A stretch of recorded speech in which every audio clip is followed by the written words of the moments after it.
જ્યોતિષશાસ્ત્ર એક ખૂબ જ ગહન શાસ્ત્ર છે. તે આપણા કર્મફળનું નિર્દેશન કરનાર શાસ્ત્ર છે. છેલ્લા 28 વર્ષથી હું આ શાસ્ત્રનો અભ્યાસ કરું છું, છતાં પણ હજુ મને એવું લાગે છે કે હું નિશાળીઓ પ્રથમ કક્ષાનો નિશાળીઓ હોઉં એવું લાગે છે. કારણ કે તે શાસ્ત્રની નિપુણતા પ્રાપ્ત કરવી અથવા તેમાં એક્સપર્ટ થવું તેવું કહેવું ખૂબ જ અઘરું છે. મોટાભાગે જ્યોતિષશાસ્ત્રને લોકોએ ઉપાયોનું શાસ્ત્ર બનાવી દીધું છે. ખરેખર જ્યોતિષશાસ્ત્ર ઉપાયોનું શાસ્ત્ર નથી, પણ તે કર્મફળ નિર્દેશન કરનાર એક આયનો છે.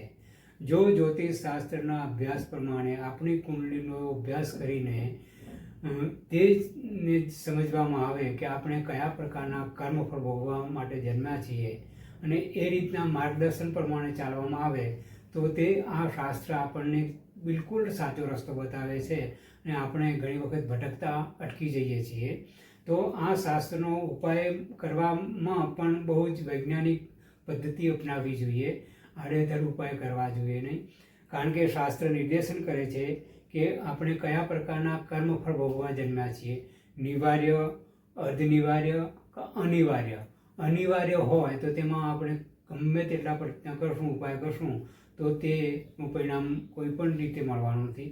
દાખલા તરીકે ભગવાન રામ, તે ગંડાત દોષમાં જન્મ થયો હતો એમનો, કર્ક લગ્નમાં. ભગવાન બુદ્ધનો પણ ગંડાત દોષમાં જન્મ થયો હતો. તો તેમના કર્મફળ ચોક્કસ હતા કે તેમને આ જ પ્રકારનું જીવન જીવવાનું છે અને તેમાં કોઈ પણ જાતનો ફેરફાર કરી શકાય નહીં. માટે આપણા શાસ્ત્રોનો અભ્યાસ બતાવે છે કે જ્યોતિષશાસ્ત્ર આપણને કર્મફળનું નિર્દેશન કરે છે. તુલસીદાસજી પણ એક ગંડાત દોષમાં જન્મ્યા હતા. મતલબ ગંડાતમાં જન્મનાર વ્યક્તિને સોચી સમજીને જ ઉપાય કરવા જોઈએ. આડેધડ ઉપાય કરવા ન જોઈએ. અને ઉપાયોનું પરિણામ ત્યારે જ મળતું હોય છે કે જ્યારે તે વ્યક્તિગત કુંડલીમાં આપણને તે પ્રકારના જેને કહેવાય નિવારી શકાય કે અર્ધનિવાર્ય કર્મફળ હોય તે દિશામાં એના ઉપાય કરવામાં આવે તો ચોક્કસ પરિણામ મળે છે. બાકી જો આડેધડ ઉપાય કરવામાં આવે તો તેનું કોઈ પરિણામ મળતું નથી. એ જ રીતે વાસ્તુશાસ્ત્રમાં પણ છે. વાસ્તુ પણ એક બહુ જ ગહન વિષય છે. વાસ્તુ એ 10 દિશા અને 5 તત્વને બેલેન્સ કરતું શાસ્ત્ર છે. તેને જો બરાબર સમજવામાં આવે અને તે પણ પોતાને જ અનુકૂળ હોય તે ઉપાય કરવા જોઈએ. જે આપણે રહેતા હોઈએ, જે બિલ્ડિંગ, જે ઇમારત, જે ઘર, જે ઓફિસ, જે કંઈ હોય ત્યાં આપણને અનુકૂળ હોય અથવા એ જગ્યામાં કઈ દિશામાં કયા પ્રકારની જરૂરિયાત છે તે ધ્યાનમાં રાખીને જ ઉપાય કરવા જોઈએ. ફક્ત આડેધડ ઉપાય કરવાથી તેનો કોઈ પરિણામ મળતું નથી. વાસ્તુ એ 5 તત્વને બેલેન્સ કરતું અને દિશાઓનું શાસ્ત્ર છે. ગ્રહ નક્ષત્રોનું શાસ્ત્ર છે. દિશાઓ દરેક ગ્રહ દરેક દિશાનું પ્રતિનિધિત્વ કરે છે.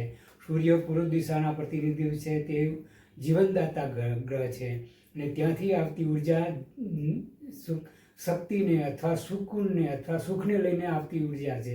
તે જન્મતી ઉર્જા આપણા ઘરમાં આવે અથવા ઓફિસમાં આવે કે કોઈ પણ જગ્યાએ તો તે શુભ આપનાર હોવી જોઈએ.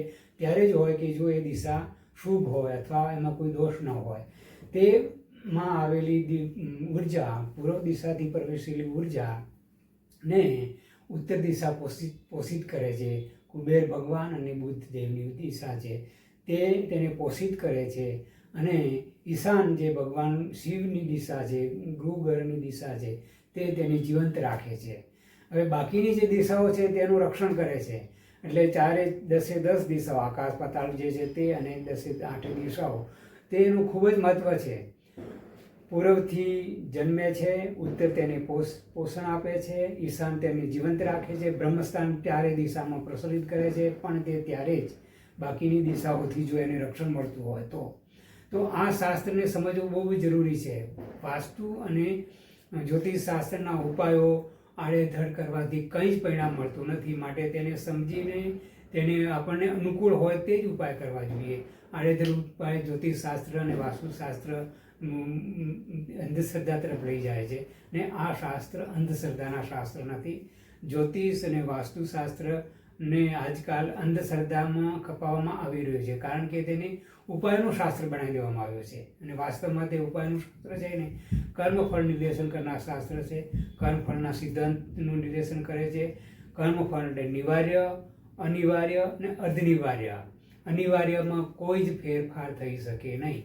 તે કુંડળીમાં જો ધારો કે કોઈ ગંડાત્મા જન્મ થયો હોય તો તે બતાવે છે કે આ ચોક્કસ પ્રકારના કર્મફળ ભોગવવા માટે જન્મ થયો છે, માટે તેમાં ઉપાય શરૂઆતના સમયમાં જ જાણીને કરવામાં આવે તો જ ફળ મળે છે, બાકી નથી મળતું.